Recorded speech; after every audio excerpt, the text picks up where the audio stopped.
Oi, queridos, queridas. É uma alegria estar aqui novamente para mais um bate-papo. Eu louvo a Deus por essa oportunidade de aprendermos juntos da palavra, ensinamentos preciosos para a nossa vida. E hoje eu escolhi meditar com vocês a luz bíblica e também falar um pouco sobre, conversar um pouco sobre, como a gente sempre faz, sobre o que tem te influenciado. Na Bíblia traz relatos sobre o poder da influência na vida da gente, na vida daquelas pessoas, naquele contexto em que os fatos eram narrados. E um exemplo muito fatídico, ao meu ver, ocorreu lá em Números. Eu vou parafrasear um pouco da história porque é um capítulo muito grande, não consigo, vou ter tempo para ler todo para vocês, mas eu gostaria de te convidar a meditar um pouco nessa história lá em Números 13, parte de Números 13, Números 14, e ver com seus próprios olhos, sentir na tua leitura. Mas a história era mais ou menos assim. Moisés mandou espiões para Canaã. E esses espias, dentre eles, estava Caleb e Josué, e muitos outros que foram escolhidos para ir a Canaã, observar o território, porque era desejo do Senhor, era projeto do Senhor que o povo israelita ocupasse aquela terra. Então, quando os espias foram lá em Canaã, observaram tudo e muitos, a grande maioria, com exceção de Josué e Caleb, voltaram desesperados, atônitos e disseram para o povo assim: olha, é impossível, praticamente, né, o que eles falaram, é impossível a gente tomar aquela cidade. O povo de lá é muito forte, mas realmente é uma terra muito boa, frutífera, que emana leite e mel. Então, a maioria dos espias, eles valorizavam a força daquele povo e a impossibilidade daquela terra ser conquistada. Embora também mencionasse que era uma terra muito boa, muito fértil. E aquilo deixou o povo também desesperado. O povo foi levado por aquele discurso pessimista, no qual era impossível para eles conquistar aquela terra, sendo que o povo já havia visto, inclusive, o mar se abrir, já havia visto milagres como o maná, como muitos outros, ao longo do livro de Êxodo, no qual ele sai do Egito em direção à terra prometida, a nova Canaã, em direção a essa terra que Deus estava separando para ele. E lá em Israel, como lá no Egito, como vocês sabem, os israelitas eram muito sofridos, eles estavam ali numa situação caótica de escravidão. Mas chega a alguns pontos que o desespero deles em meio ao deserto, quando eles saem do Egito em direção à terra prometida, na qual eles almejam até voltar para a escravidão, por conta de olhar a situação sem fé, por conta de olhar a situação pelo que se vê e não pelo poder de Deus, pela confiança no poder de Deus, esperar em Deus. E mais uma vez isso aconteceu quando os espias voltaram de Canaã e falaram sobre o povo que estava lá, era um povo forte, inclusive mencionava que tinha gigantes naquele lugar. E eles foram tomados de um desespero tão grande e começaram a falar: por que nós estamos aqui? Nós deveríamos ter ficado no Egito, nós viemos para cá para perecer, nós e os nossos filhos. E nesse momento, Josué e Caleb falam assim: calem-se, a terra que o Senhor nos prometeu, Ele vai nos dar. Se o Senhor acha que nós merecemos essa terra, se é de bom, é bom aos olhos do Senhor, se aprouver o Senhor, Ele vai fazer a gente conquistar essa terra. Porque o Senhor tem os meios dele. Então, a influência que Caleb e Josué faziam sobre aquele povo era uma influência de fé, de confiança. Lembra-se de tudo que Deus fez por nós. E a influência de que a multidão levava para aquele povo, aquela multidão levava para ali, para aqueles pais, mães, filhos, todo aquele povo, inclusive estrangeiros que vieram do Egito, foram libertos do Egito rumo a Canaã, Ali eles ficaram no desespero, por quê? Ouviram aquela multidão, aqueles espias, né, que eram um maior número, aquelas palavras pessimistas.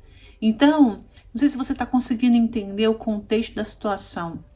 Se você não tem muita familiaridade com a Bíblia, talvez você esteja um pouco perdido. O que é esse Egito? O que é essa Canaã? Porque existe por trás uma história, uma narrativa muito maior. Então eu te convido a ler lá o Velho Testamento, desde Gênesis, indo para Êxodo, chegando a parte de Números, né? Que vai contar essa narrativa que eu acabei de ler para vocês, porque é uma sequência narrativa. Mas isso não vai impedir você de entender a mensagem que eu quero passar para você hoje, que é o poder da influência nas nossas vidas. Naquele contexto, o povo preferiu ouvir os pessimistas e esse povo sucumbiu. Se você continuar a história, esse povo sucumbiu. Agora, aqueles dois, Josué e Caleb, foram bem vistos aos olhos do Senhor, porque acreditaram, tiveram fé que Deus era poderoso e se lembraram de tudo que Deus tinha feito por eles. Então, talvez na nossa vida hoje, por mais que nós sejamos cristãos, que a gente confie em Deus, que a gente tenha uma vida com Deus, quando vem o desespero, qual é a nossa reação?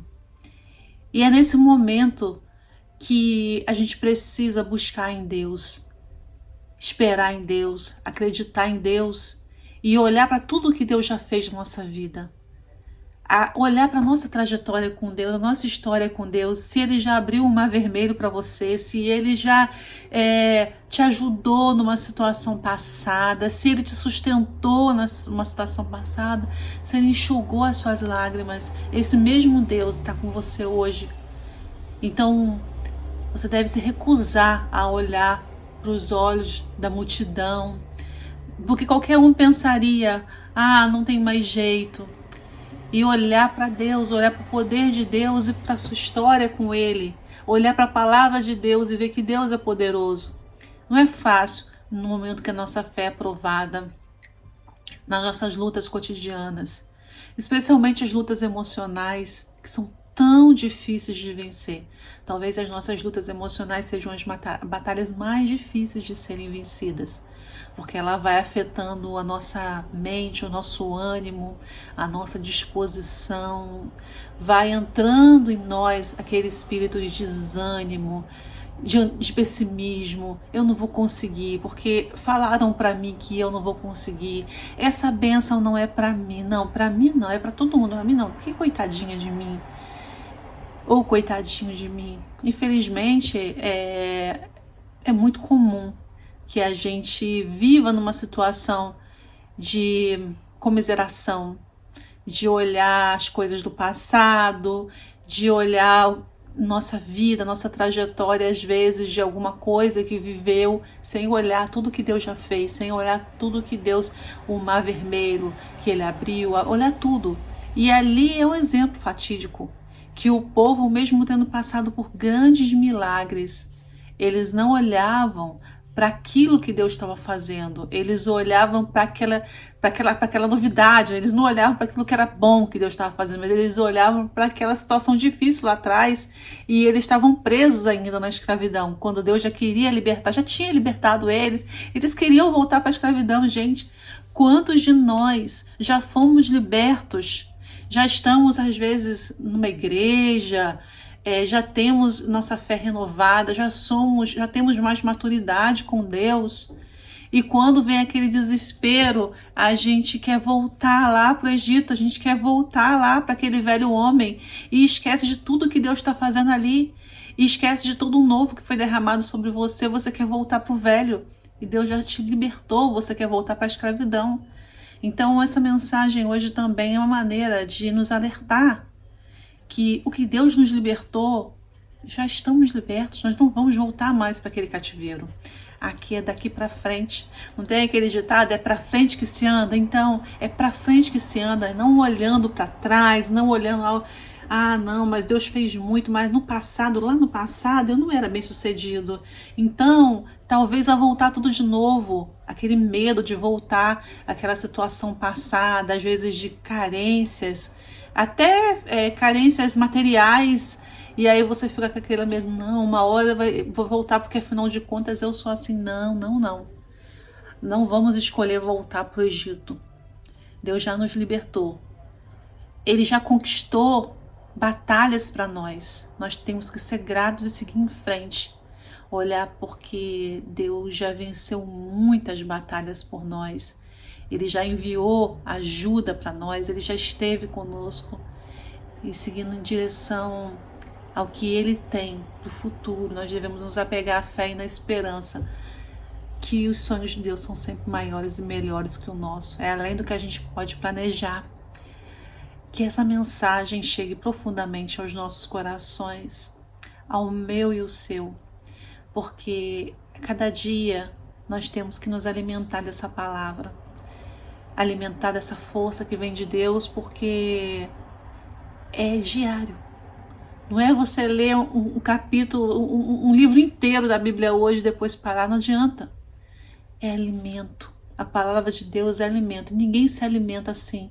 Num dia eu vou comer tudo, vou ficar 2 meses sem comer, não. É todo dia. A palavra de Deus é alimento para nossa vida, para nossa alma, sem julgamento, mas pedindo a Deus assim: Deus, eu sou pequenininho, tem misericórdia de mim, mas eu quero avançar, não recuar. Me ajuda a avançar, Senhor. Que essa palavra chegue nos nossos corações. Deus abençoe a sua casa, a sua família, esteja contigo em todas as suas causas. Que Ele nos ajude em tudo. Em nome de Jesus, uma semana abençoada.